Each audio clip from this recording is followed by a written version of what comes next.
Para el planteamiento de este ejercicio, lo primero que vamos a hacer es representar el diagrama de flujo. Tenemos tres corrientes. En la primera de ellas entra el combustible. En la segunda entra el aire que está seco. Y en la tercera va a salir el gas de combustión. Para las primeras composiciones de nuestro combustible tenemos carbono, hidrógeno, oxígeno, azufre y cenizas. En el enunciado nos dan los diferentes porcentajes de cada elemento y vamos a convertir estos porcentajes a decimales. Por ejemplo, en el caso del 30, si lo dividimos en 100, el resultado de este va a ser 0,3. Y esta va a ser la composición del carbono elemental en el combustible. Vamos a escribirla aquí como 0,3 y vamos a notar que las composiciones las escribimos con la letra X. Por lo tanto, acá queremos decir composición del carbono, por eso la letra C, en la corriente número 1. En la parte superior tenemos el número de la corriente. Para la segunda composición, que es la del hidrógeno, tenemos un 65% que lo vamos a dividir en 100 y el resultado de esto es 0,65 que vamos a escribir acá. Lo mismo con el oxígeno. 2 dividido en 100 es igual a 0,02, escribiéndolo. Y para el azufre tenemos 1% y 1 dividido en 100 es igual a 0,01. Acá tenemos entonces 0,01. Y para las cenizas, que también es 2%, es 0,02. Como en la corriente del aire, es decir, la corriente número 2, tenemos el aire seco, vamos a asumir una composición aproximada de un 21% de oxígeno y un 79% de nitrógeno.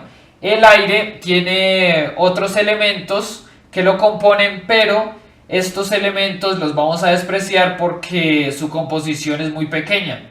Por lo general, en los procesos de combustión tenemos un combustible como el de este proceso y tenemos también el aire.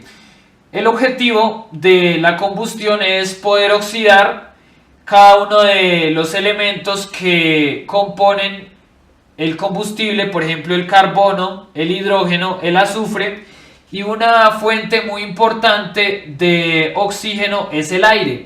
Esta fuente es muy económica o más bien gratis y el aire está compuesto de un 21% de oxígeno y al notar una diferencia de precios muy grande, es decir, el combustible por lo general es caro, se busca proveer al proceso de aire en exceso. En este caso tenemos un 15% de aire en exceso.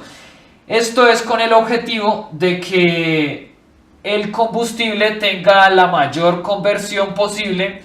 En este caso del ejercicio hay una conversión completa debido al suministro en exceso del aire. Nos dan una segunda relación adicional en la cual nos nombran que el flujo molar del monóxido de carbono equivale al 7,2% del flujo de carbono en la entrada.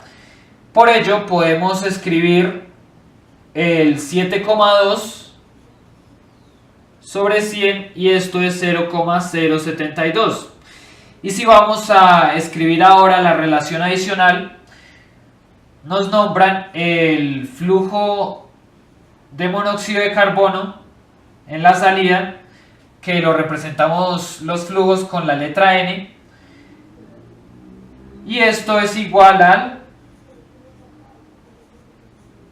7,2% de el flujo de carbono en la entrada. Es decir, si tenemos la totalidad del flujo de carbono en la entrada y le sacamos el 7,2%, que es lo que estamos haciendo acá, eso equivale o es igual al flujo de monóxido en la salida. Teniendo esto, vamos a adquirir un nuevo concepto para estos procesos de combustión. En estos procesos, por lo general, tenemos varios elementos que son el carbono, el hidrógeno y el azufre, y estos, como se provee el proceso de aire en exceso, al tener contacto con el oxígeno se van a empezar a oxidar. Por ejemplo, se van a dar varias reacciones de oxidación y estas son carbono más O2, que es el oxígeno, y esto nos genera dióxido de carbono. Tenemos otra reacción en la cual a partir de carbono y oxígeno nos produce monóxido de carbono. No está balanceada, para balancearla vamos a agregar dos coeficientes, y en el caso del azufre, este elemento en contacto con el oxígeno se oxida hasta dióxido de azufre. Para el hidrógeno, en contacto con el oxígeno se nos genera agua, y para balancear esta reacción vamos a agregar dos coeficientes. Después de haber revisado la forma de oxidación del carbono, el azufre y el hidrógeno, nos podríamos preguntar si el nitrógeno también puede oxidarse en un proceso de combustión. Y nos encontramos con que en la industria se dan oxidaciones del nitrógeno por encima de los 1800 grados centígrados. Pero vamos a manejar en estos procesos de combustión que estamos trabajando una temperatura menor a los 1800. Por lo tanto, no se da una oxidación de dicho elemento. Teniendo estos cuatro compuestos que resultaron de las reacciones, vamos a identificarlos en el gas de combustión que hay en la salida. Tenemos el monóxido de carbono, que está acá, también el dióxido de carbono, el dióxido de azufre y el agua.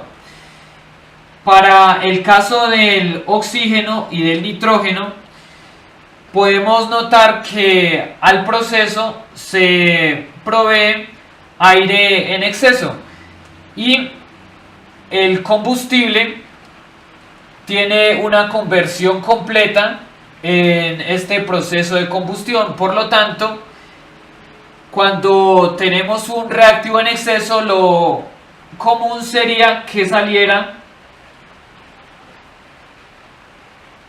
lo que compone ese reactivo en exceso. También notamos que salen las cenizas, pues estas no reaccionan de ninguna manera y es muy difícil de calcular o de apreciar su composición. Por lo tanto, las cenizas salen tal como entraron.